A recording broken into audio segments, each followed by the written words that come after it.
right, friends, we're back for your favorite weekly podcast. It's Location Weekly. It's episode number 587. And we are recording on, what is it? It's the 19th already of September. Abriana, how are you? I am good. Nothing really new or exciting to report here in the Northeast. Just, trying to stay alive, keep things going. What else do we do with like little ones back in school and we're just adjusting, making it happen. Back Making in it the happen. office more too. Living the dream. Okay. But Uh, you? yeah, it's kind of same. Like busy weekends, just trying to keep up with stuff. Not a lot going on. There's, excited for baseball playoffs a couple weeks away now. So see how that goes.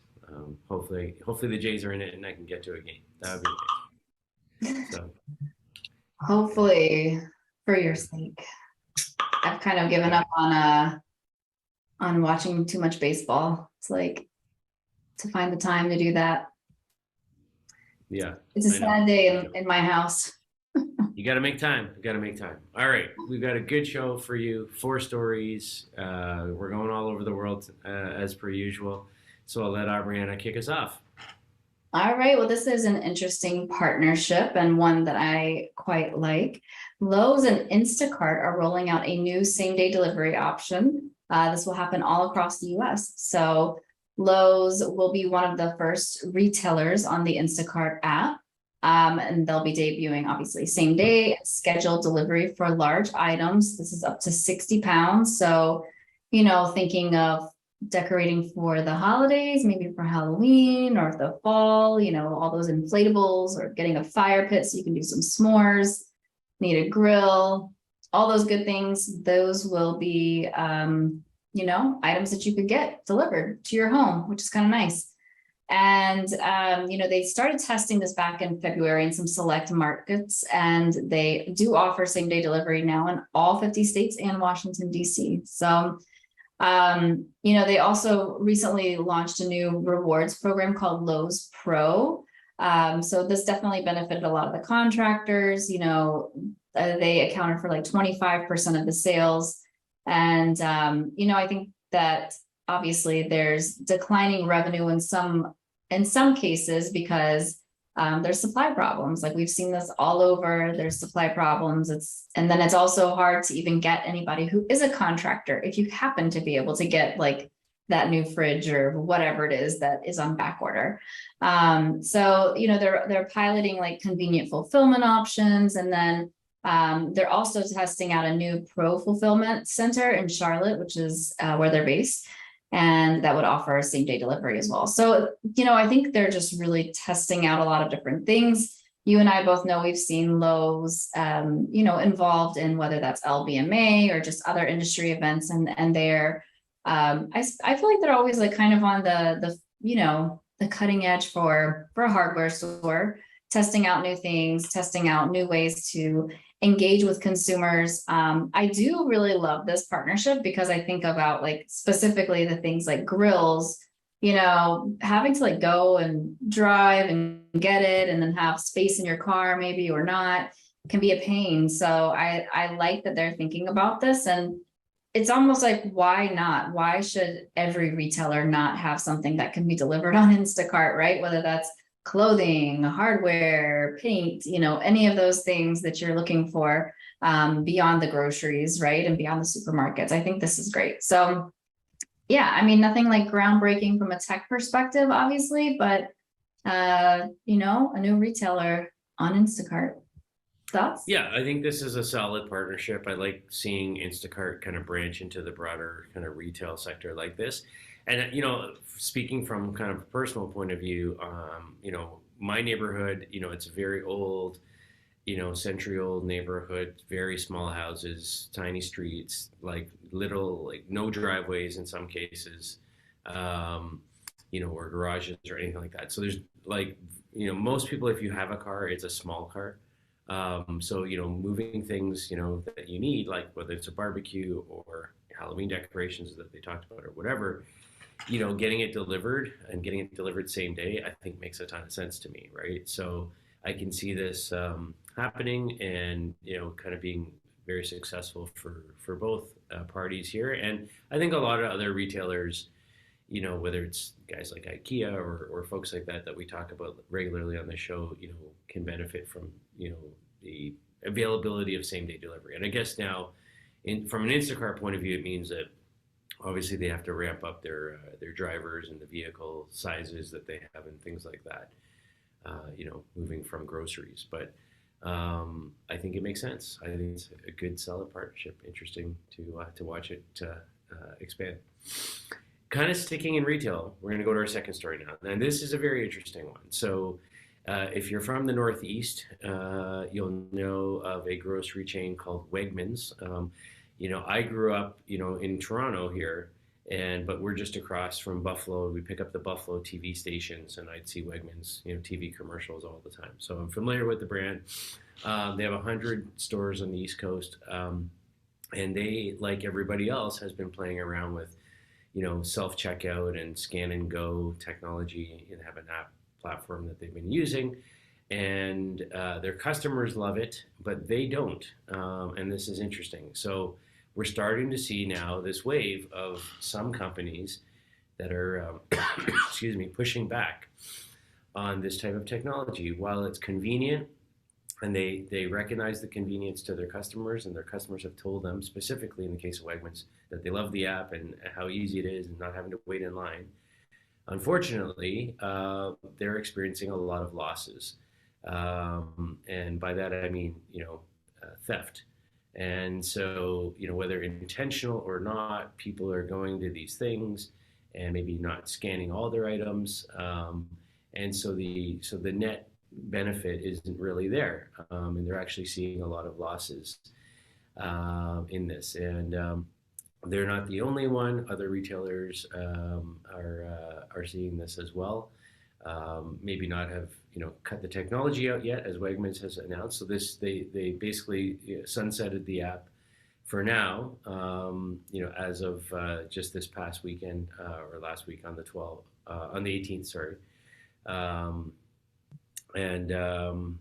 It's very interesting to see, right? Because we talk a lot about how great this technology is, and how much easier it is for the consumer, and not waiting in lines and reducing the friction and all of that. And they agree. They think that's important, but not important enough that they're willing to continue with it when they're seeing great losses in terms of on the financial side because of theft, or just people not scanning everything, intentional or otherwise. So, what are your thoughts?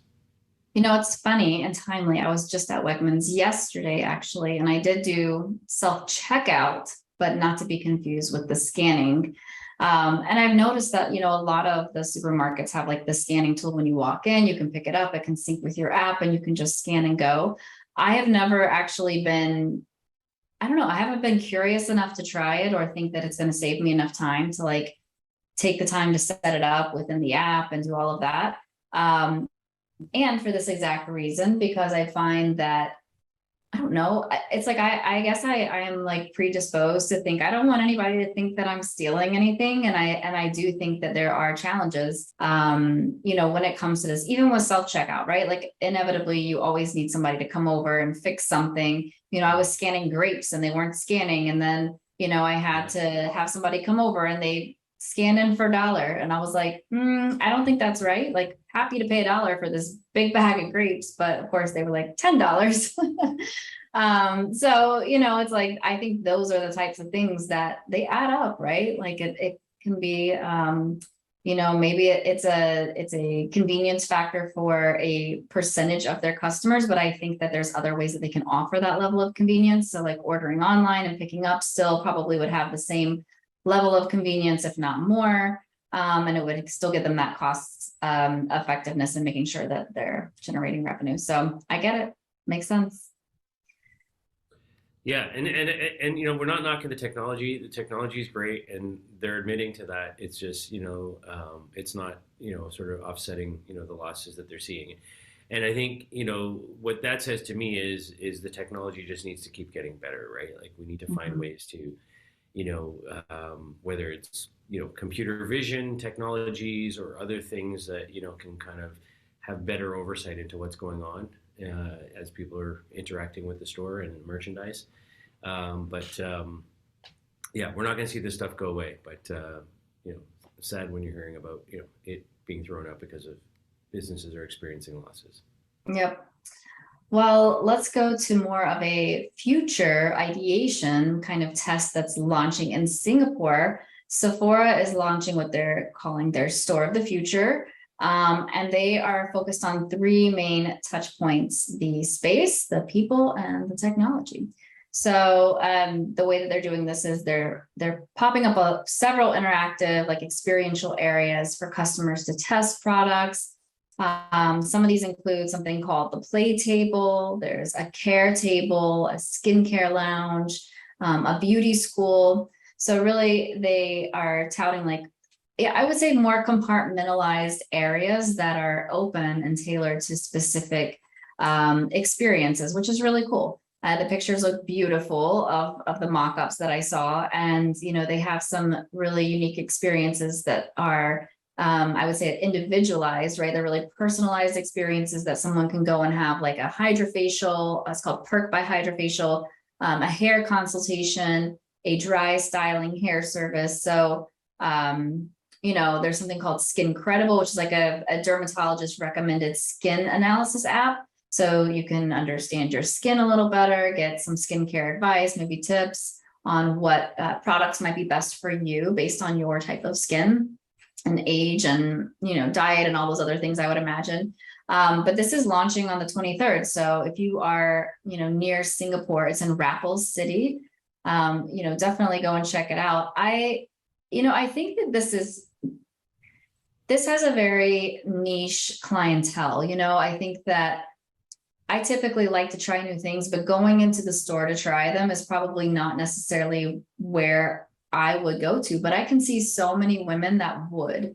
And I also could see, for example, like the beauty school, it's like this, it looks like a very innovative, like, fashion school with a table and these high top, bar stools. And I could see doing like a high school birthday party or, a girls' night out or something where you go and you get like a makeup tutorial or do something fun.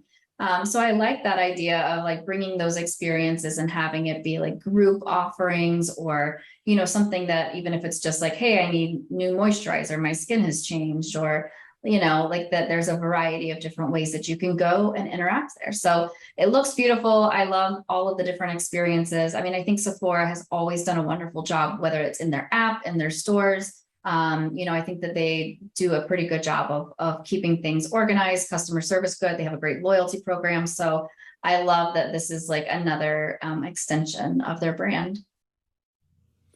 Yeah, I mean, we've seen a lot of big brands like this, sort of have, testing stores or lab stores, where they kind of, get into, the latest innovation and technology out there. Obviously, I was recently in the Nike, store of the future in New York. Pretty crazy stuff. And I think I see two audiences. I see like the audience that you just described, which is, let's have an outing and make it an experience and like go and kind of play and have fun with whatever the product is. I think the other one is we are talking about Singapore. We are talking about Asia. Shopping there in Asia is a whole different experience than it is here in North America. I think the numbers would say they just shop way more than we do, and especially luxury shopping. Way more than we do. And so I think people are there. They're out in these malls and in these places. Raffles is right in the heart of downtown Singapore, where all the big malls are. So I think it's one of those things where there's a lot of people around all the time, and you're just naturally going to get people coming through and playing and experimenting and getting feedback and getting input on sort of, are these technologies, are these apps, are these tools, things that you then want to roll out into your other stores. So I think it's a great place to do that. in Singapore. Having been to that environment a number of times, and it's yeah. So it's not unexpected for me that Sephora is doing this. Every brand in their right mind should be doing this kind of stuff. So yeah, I expect that they're going to learn a lot, and they're going to get a lot of great feedback, and they're going to engage a whole new audience as they're trying to really grow their brand in Asia. So Absolutely. all right, final story. So we're jumping over to Pakistan now, and there's a company over there called TPL Trakker, and they're a leading IoT location tech company over there, and they've partnered with a retailer called Krave Mart. And so, nothing crazy innovative here. These guys are one of the big players in the local market with, Maps APIs, and, they have over 6 million POIs within their platform. And so they're really focusing on helping Krave Mart, be more efficient in their delivery process. In getting products out to their customers and to their drivers, or their riders, as they call them, the Krave Mart riders.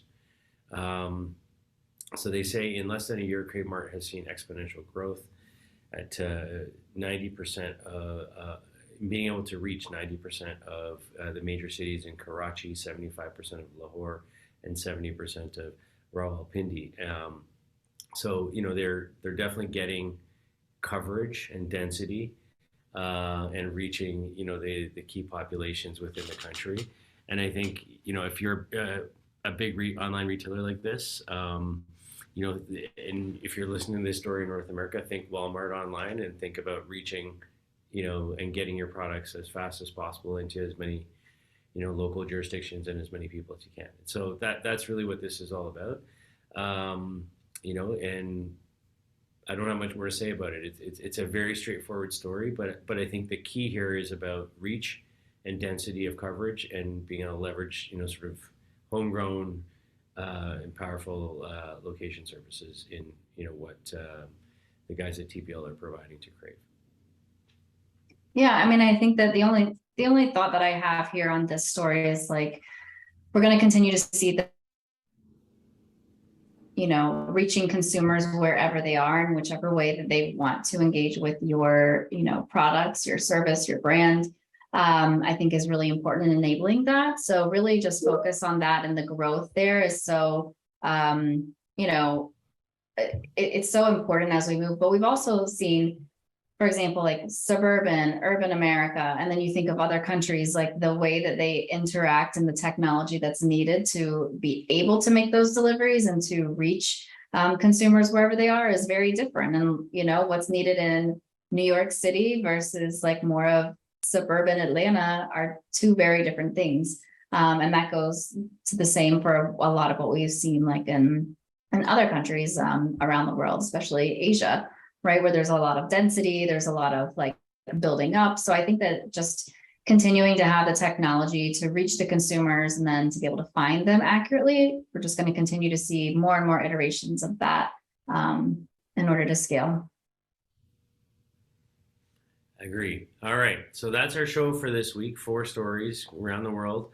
As we've been mentioning the last couple of weeks, if you haven't got your ticket yet, our annual, well, first since COVID anyways, Retail Loco East Conference is coming up October 26th and 27th in Atlanta.